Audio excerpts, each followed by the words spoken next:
Nangalampag ang aabot sa 3,000 OFW sa tanggapan ng Department of Health laban sa umunoy mahal na singil para sa medical exam ng mga umunoy piling accredited clinic para makapagtrabaho sila sa ibang bansa. May ulat on the spot si Micaela Papa. Mika?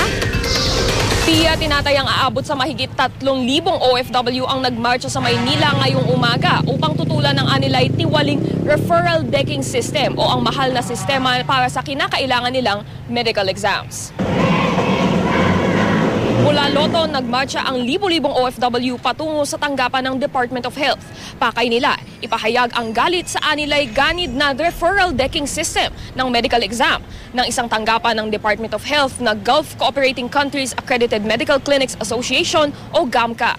Sa ilalim nito, 17 clinic lang sa Metro Manila ang pwedeng magsagawa ng medical exams.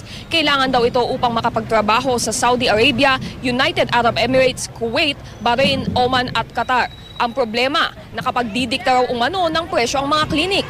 Kaya mula sa dating 1,250 pesos, halos 3,000 na ang inaabot ng kanila umanong gastusin para magpamedikal. Noong 2001 pa raw ipinagbawal ng DOH ang naturang sistema sa bisa ng Administrative Order No. 5. Nakasaad din sa Republic Act 10022 na ang OFW ay maaaring magpa-medical exam sa anumang DOH accredited clinic na kanyang pipiliin. Ngunit pagkatapos ng mahigit isang dekada, pinatutupad pa rin daw ng 17 GAMCA clinics ang decking.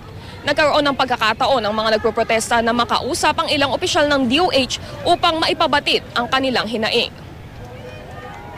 Yung lang may mga pa-x-ray. Ilang bisis kami pabalik-balik. Hindi naman kami pinaano. Kung may pera kami, madali lang makapasa yun, aalis ka agad. At kung hindi nila to pa rin, kayo naman yung ahensya ng pamahalaan na in charge dito sa medical clinic, kansilahin ang lisensya ng mga medical clinic na hindi susunod.